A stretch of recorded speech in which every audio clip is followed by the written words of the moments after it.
እንደሚታወቀው እነዚህ ዘማሪያን አብዛኞቹ ከርሷ ኋላ እርሷ ምልክት አድርገው ቤተክርስቲያንን በማገልገል ላይ የሚገኙ ናቸው። የተወሰኑት ደግሞ ከርሷ ጋራ በረጅም ጊዜ የዝማሬ አገልግሎት አብረው የኖሩ ናቸው። ይህንን ዝማሬ አቅርበውልናል። በተለይ ቀደም ብለው የዘመሩት ሁለቱ ዝማሬዎቿ የዘማሪት ፋንቱ ወልዴ ዝማሬ ነው። ድንቅ ዝማሬ ነው ያሰሙን ወንድማችን መዋዘ ጥበባት ዲያቆን ዳንኤል ክብረት በአንድ መጽሐፉ ላይ ለመታሰቢያነት ካስቀመጣቸው በተለይ በሰማኒያዎቹ አካባቢ ወጣቱን ከኦርቶዶክሳዊ ሕይወቱ እንደ ለቅሶ ቤት ንፍሮ በዜማ የሚነጥቁ መናፍቃን በተነሱበት ዘመን ቤተክርስቲያናቸውን በዝማሬ እያገለገሉ ወጣቱ በቤተክርስቲያን ሕይወቱ ተጠብቆ እንዲኖር ታላቅ አስተዋጽኦ ካበረከቱ ታላላቅ ዘማሪያን አንዷ ዘማሪት ፋንቱ ወልዴ ናት።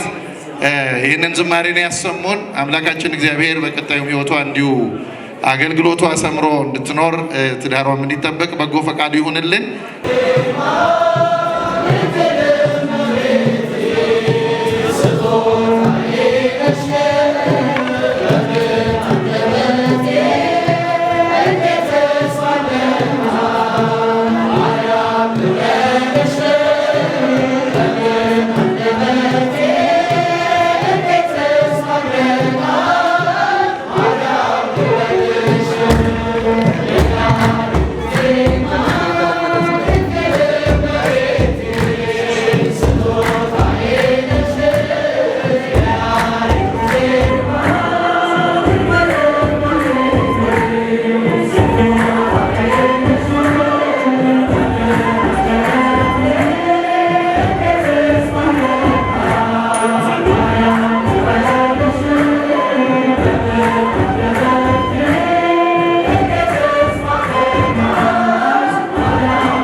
በመቀጠል የምንሄደው ወደ ትምህርቱ ነው። እንግዲህ ዘማሪት ፋንቱ ወልዴ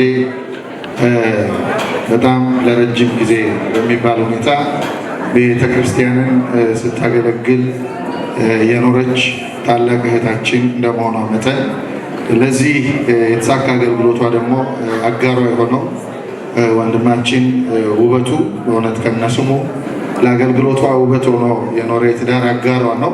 እስቲ እግዚአብሔርን በደንብ አድርጋቸው አመስግኑላቸው።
ስጋዬ ከስጋዬ ናት፣ አካሌ ናትና ተቀብያታለሁ።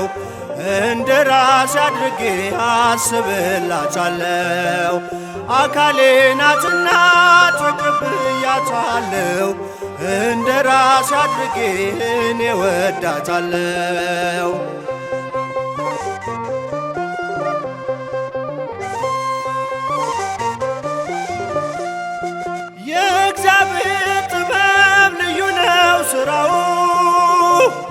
አንዲት አጥንት ወስዶ በሥጋ ዘጋው። ይሄኛው ሳይጎድል ለዚያም ሳይጨመር አቻችሎ ፈጥሯል ግሩም እግዚአብሔር። አቻችሎ ፈጥሯል ግሩም እግዚአብሔር። ይህች ሥጋዬ ከሥጋዬ ናት፣ ይህች አጥንቴ ከአጥንቴ ናት። አካሌ ናትና ተቀብያታለሁ፣ እንደ ራሴ አድርጌ አስብላታለሁ። አካሌ ናትና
ወንድምና እህታችን ይሄ ቤተሰብ ክብሩ እግዚአብሔር ነው።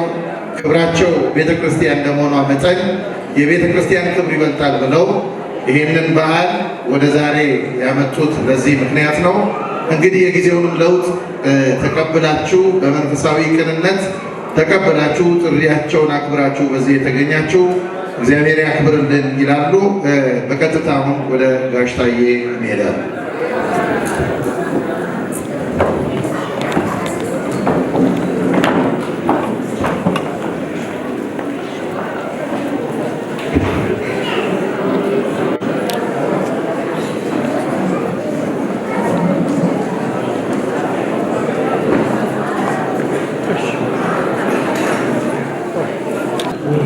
ተጉዘው ልጆችና እህቶችን እግዚአብሔር ፍሬ ሰጥቷቸው በዓላቸውን ዳርቻ በዓላቸውን ለሁለተኛ ጊዜ ማለት ነው ስርዓተ ተክሊሉ እዚህ ደርሷል። እግዚአብሔር በልጆች ጎብኝቶናል ብለው ምስጋና ነው የሰበሰቡን። እስከ መጨረሻው ድረስ በዙ ጋብቻን የመሰረተ አምላክ ሁለቱን ያዋሃደና አንድ ያደረገ አብርሃምን በሳራ ይስሐቅን በረብቃ ያዕቆብን በልያ አንድ ያደረገ አምላክ ቀዩ ዘመናቸውን እንደዚሁ በዚህ አንድነትና ፍቅር እንዲጠብቃቸው እመኛለሁ። ቅድም ወንድማችን ሲያስተዋውቅ ታላቁ አባታችን አለ። ታላቁማ አባቶች እነሱን ያስተማሩ አሉ።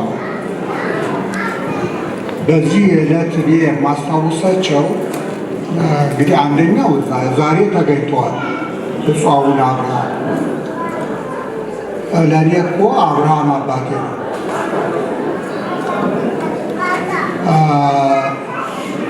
ከስጋዬ አብርሃም ደግሞ መንፈሳዊ አብርሃም ይበልጣል። እሳቸው ይህንን የልጆቻቸውን ደስታ ለማክበር እዚህ በመገኘታቸው ሰሞነኛ ነን ወይ ሳይሉ ማለት ነው የአሁኑ ስራ እያላቸው እዚህ በመገኘታቸው አደንቃለሁ። በረከታቸው ይድረሳል። በረከታቸው ምንድን ነው? ማስታረቅ። አብርሃም ባለበት ቦታ ልጆቹ አይጣሉ። ተልኳቸውን ፈጽመው ሁላችንም ደስ እንድንሰኝ ስላደረጉን እግዚአብሔር ይስጥልን። እነዚህ ሁለቱን ግን የማውቃቸው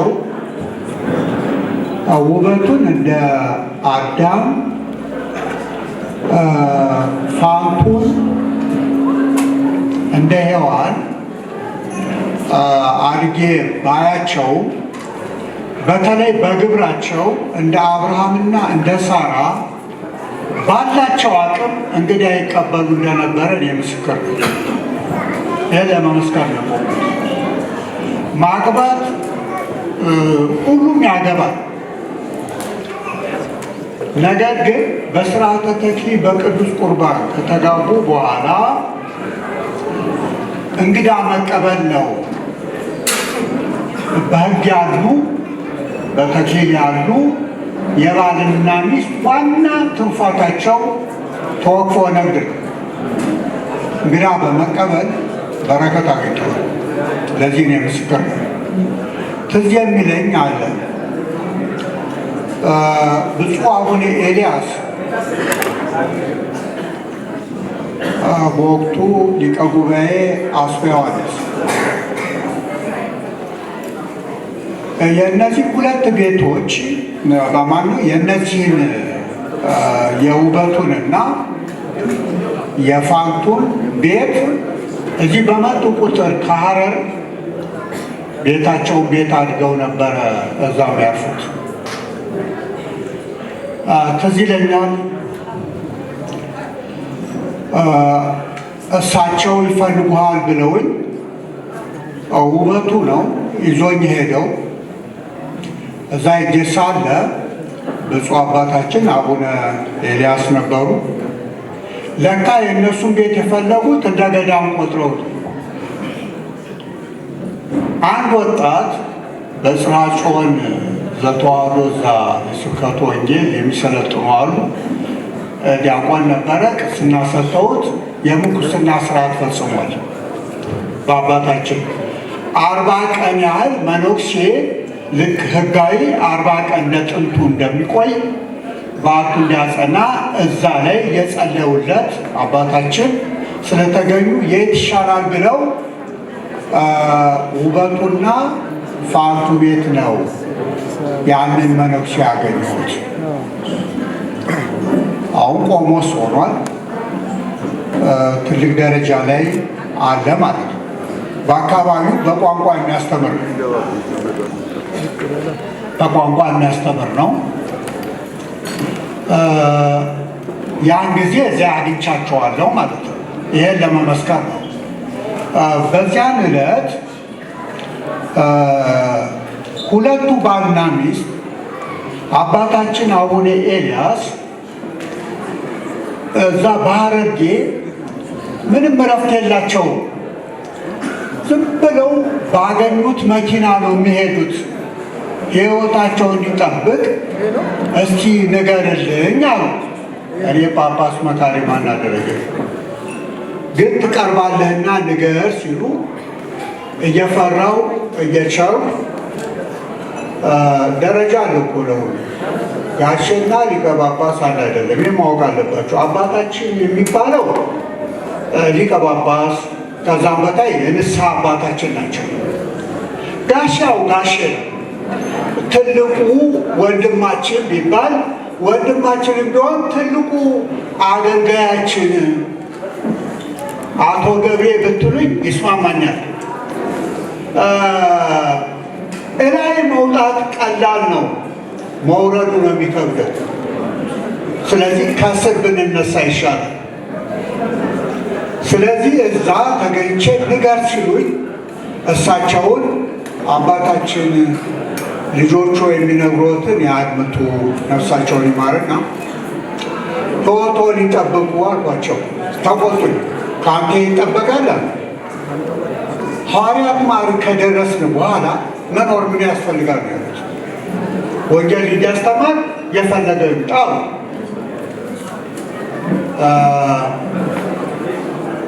ኖሩና ለስብከተ ወንጌል ስራ ብፁዕ አቡነ ዮሴፍ ትልቁ ብፁዕ አቡነ ዮሴፍ ሊቀ ጳጳስ ሆነው በሰሜኑ ክፍል ቤተክርስቲያን እንዳትዘጋ በወቅቱ እግዚአብሔር የለም የሚል ስላለ በእግራቸው ጭምር እየመጡ እኔ የምሰራበት መስሪያ ቤት ጨው ሳይቀር እዛ ሀገር ውስጥ ማከፋፈያ ስራ ነበር። እዛ ሲመጡ አውቃቸዋል። ተራው ነው ሲመጡ ማለት ነው።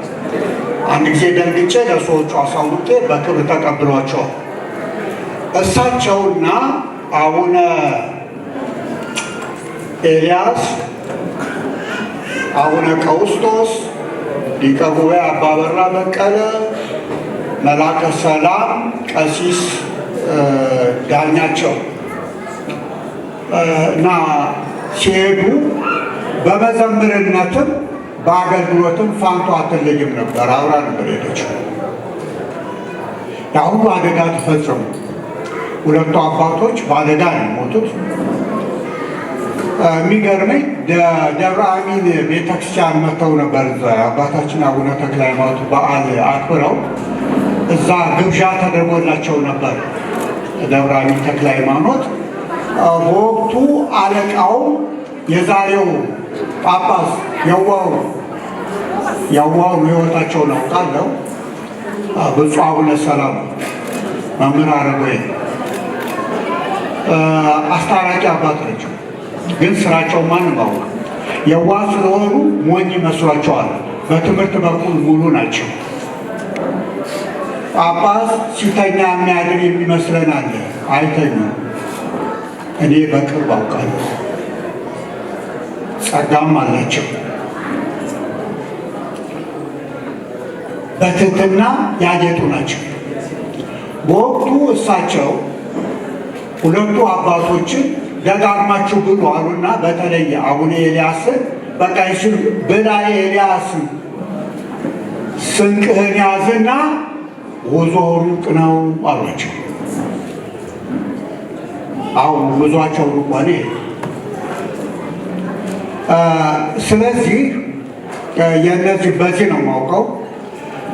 ፋንቱን ማነው ውበቱን በፋንቱን ያወቁት። ፋንቱን ግን በወጣትነቷ ገና ልጅ ሳለች አውቃታለሁ።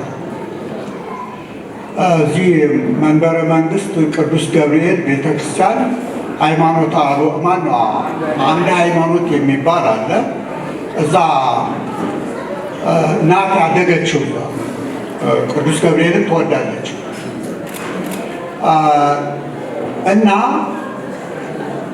እንዳትጠፋ ስለ ሕይወቷ ታስባለች ብዙ ጊዜ። ምክንያቱም በዘመኑ በአንድ በኩል እግዚአብሔር የለም የሚለው ቡድን፣ በሌላ በኩል ጌታን ተቀበሉ የሚል ቡድን የበዛበትና ለወጣቱ አስቸጋሪ የነበረበት ወቅት ስለነበረ እሷ ስለ ሕይወቷ ታስባለች እና በወቅቱ ባላት ድምፅ የኪነት አባል ብትሆን ሚኒስቴር ትሆናለች ወይም ከዛ ጓዲት ትባል ነበረ። ያን ግን አልመረጠችም። ያጓጓል ያን ጊዜ ያን አልመረጠችም። እምነቷን አልለወጠችም። የሚገርመኝ ነው በዛ ወቅት እና ትዝ ይለኛል የሽመቤት ታዬና ቤተልሔም ታዬ አባታቸው አርፈው እናታቸውም ነበሩ።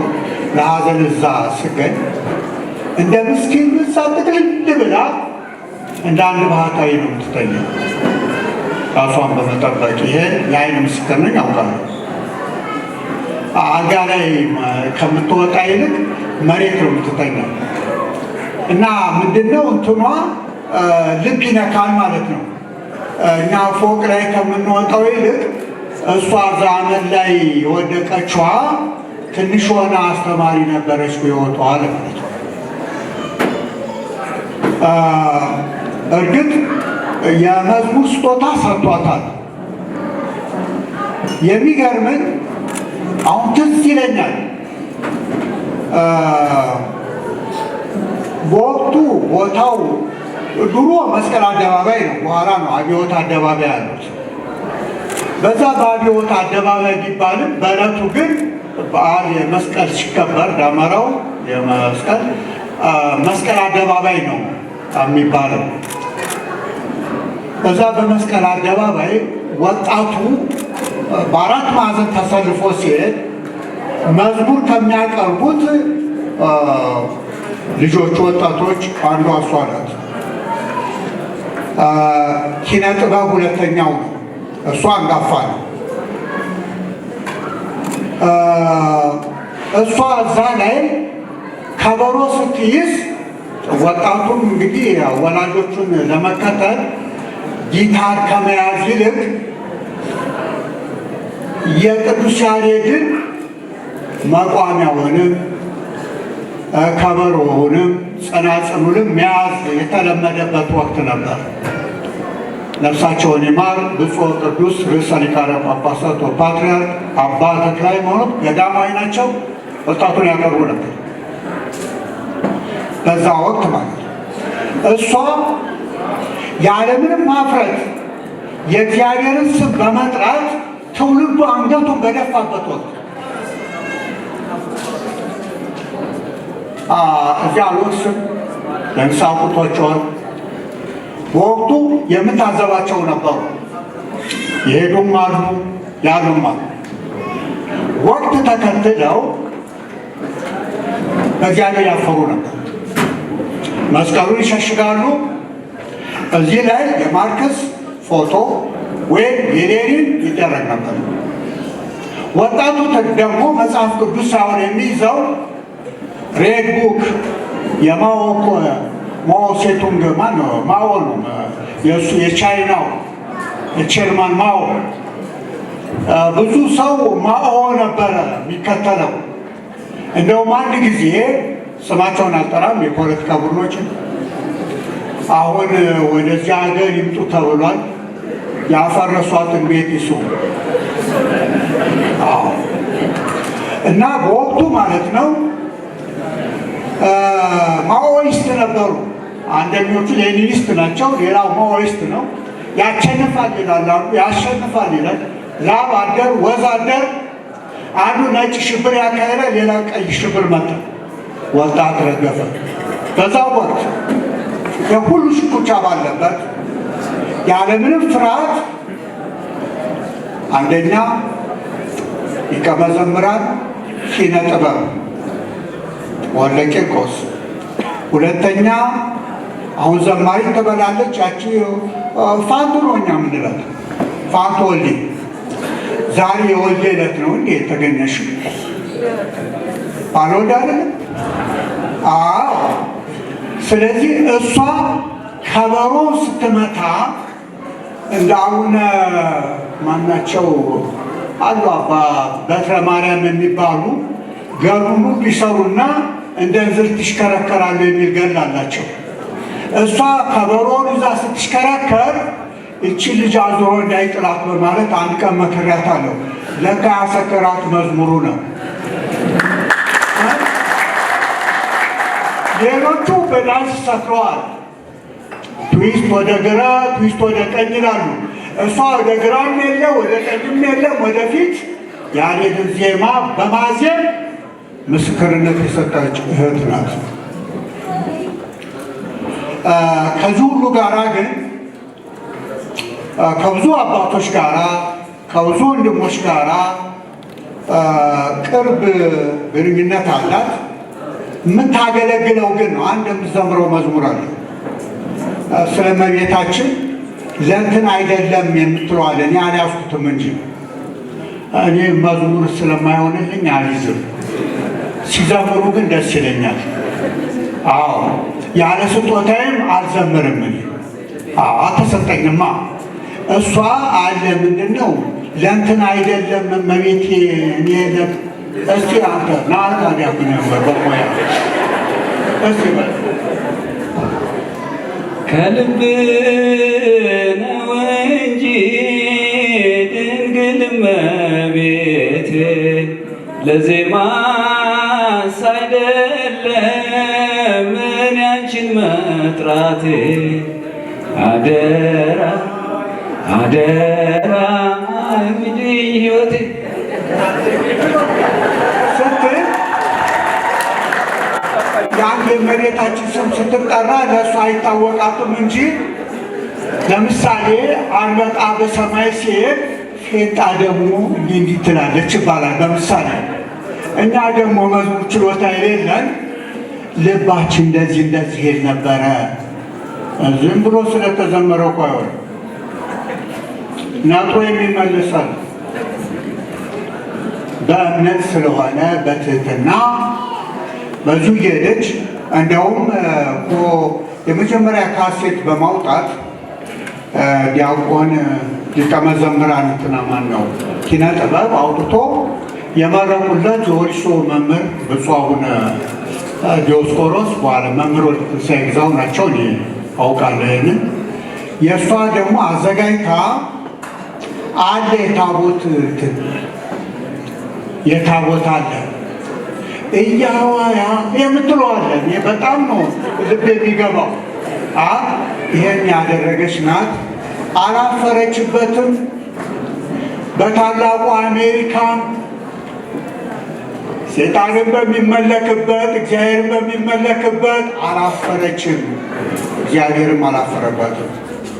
ውበቱን ደግሞ በእሷ ምክንያት ነው ያወቅኩት። ውበቱ ጠባው ውብ ነው። ምክንያቱም አንቱ አንዳንድ ጊዜ ከሰንበት ትምህርት ቤት ስለወጣች ትንሽ ፈሪሳዊነት አያጣትም ነበር። ግልጽ ነው የምናገረው፣ መሸፋፈላሉ። በጣም አንድ ቀን ተመጻደቀች። በዚህ ምክንያት ጨነቀው እሱን ደግሞ እኔ የማውቀው ነው። አሁንም አለ። ምንድነው ጂናድ የተባለው መስሪያ ቤት ቢቢሲ እዛ እስካሁን ድረስ አለ። ማህበር እዛ ኦርቶዶክሱ ክፍል እዛ እናስተምረው አለ። ስዕል ስለሚያስፈልግ የቅዱስ ሚካኤል ማህበር ነው። ስዕሉን በነፃ ልዩ አድርጎ ስሎ አበርክቷል።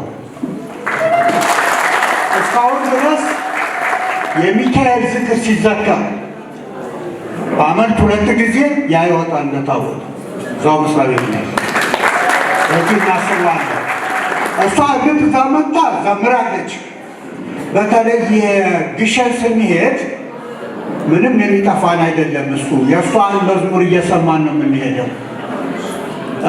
ስጦታ አላት። ዛሬ 25 ዓመት ማክበራችሁ ድንቅ ነው። ከልጆቻችሁ ጋር